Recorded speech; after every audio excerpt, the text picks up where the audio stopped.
കോതമംഗലം രൂപതയുടെ കീഴിൽ പ്രവർത്തിക്കുന്ന ഉന്നത വിദ്യാഭ്യാസ സ്ഥാപനം Viswajyothi engineering college Vazhakulam. Silver ജൂബിലിയുടെ നിറവിൽ അക്കാദമിക് മികവിന്റെ 25 വർഷങ്ങൾ പിന്നിടുന്ന വിശ്വജ്യോതിയോടൊപ്പം നിങ്ങളുടെ ഭാവി സുരക്ഷിതമാക്കൂ. മൂവാറ്റുപുഴ ജനറൽ ആശുപത്രി അത്യാഹിത വിഭാഗത്തിൽ ഉച്ചയ്ക്ക് ശേഷം ഒരു ഡോക്ടറുടെ മാത്രം സേവനം ലഭ്യമാക്കിയതിൽ പ്രതിഷേധിച്ച് ഡിവൈഎഫ്ഐ. അത്യാഹിത വിഭാഗത്തിൽ രാത്രി സമയങ്ങളിൽ പോലും രോഗികളുടെ നീണ്ട നിരയാണ് അനുഭവപ്പെടുന്നത്.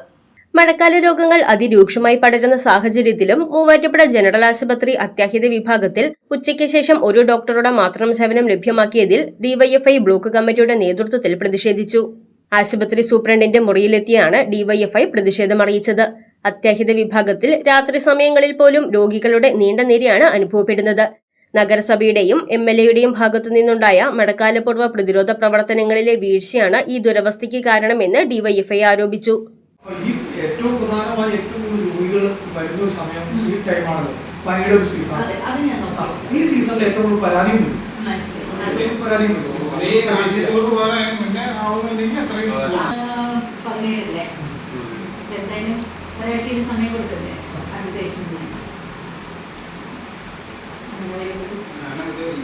നമുക്ക് ആവശ്യമുണ്ടെങ്കിൽ വേണ്ടേ, ഇനി ഒരാഴ്ച സമയം കൊടുക്കാണ്ട് വിളിച്ചു കഴിഞ്ഞാൽ പ്രശ്നമാവും. ചൊവ്വാഴ്ച അങ്ങനെ വലുതായിട്ട് നടത്താൻ പറ്റും.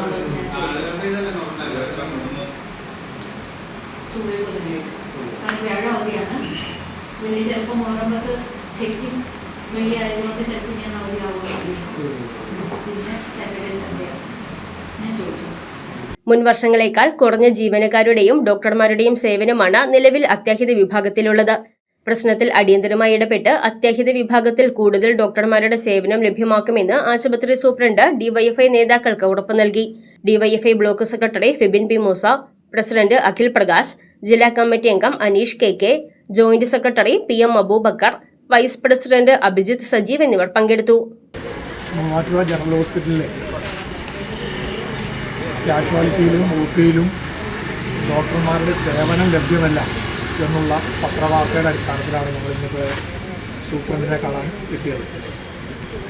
സൂപ്രണ്ടിനെ കണ്ട് ഈ പത്രവാർത്തയിൽ പറയുന്ന കാര്യങ്ങളുടെ സാഹചര്യം സൂചിപ്പിക്കുകയും അതിൻ്റെ അടിസ്ഥാനത്തിൽ സൂപ്രണ്ട് പറഞ്ഞൊരു കാര്യം, നിലവിൽ ആ പോരായ്മ ഹോസ്പിറ്റലിൽ നിലനിൽക്കുന്നുണ്ട് എന്നത് തന്നെയാണ്. ഇപ്പോൾ നിലവിലുള്ളത് ഒരു ഡോക്ടർ മാത്രമാണ്.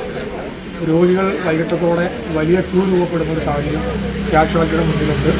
അതോടൊപ്പം തന്നെ OPയിലും സമാനമായ സാഹചര്യം നിലനിൽക്കുന്നു എന്നാണ് ഇവിടുത്തെ രോഗികളുമായി സംസാരിക്കുമ്പോഴും മറ്റുള്ള ആളുകളുമായി സംസാരിക്കുമ്പോഴും നമുക്ക് മനസ്സിലാകുന്നത്.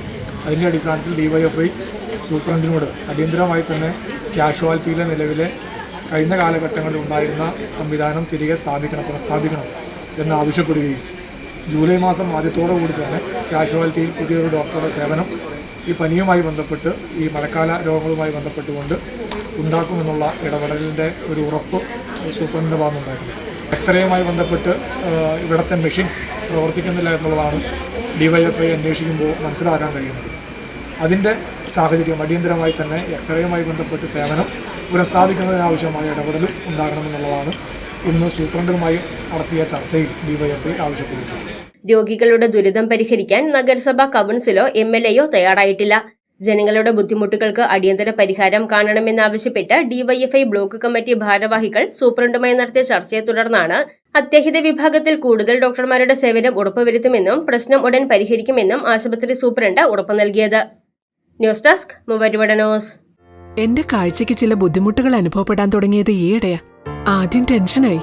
മകളാ പറഞ്ഞത് അഹല്യയിൽ പോകാൻ. അഹല്യയ്ക്ക് 30 വർഷത്തെ പാരമ്പര്യവും വിശ്വസ്തതയുമുണ്ട്. അഹല്യയിലെ വിദഗ്ധരായ ഡോക്ടർമാരുടെ ചികിത്സ കൊണ്ട് എനിക്ക് എന്റെ കാഴ്ചശക്തി പൂർണ്ണമായും തിരിച്ചു കിട്ടി. ഇപ്പൊ എനിക്ക് ഈസിയായി വായിക്കാം.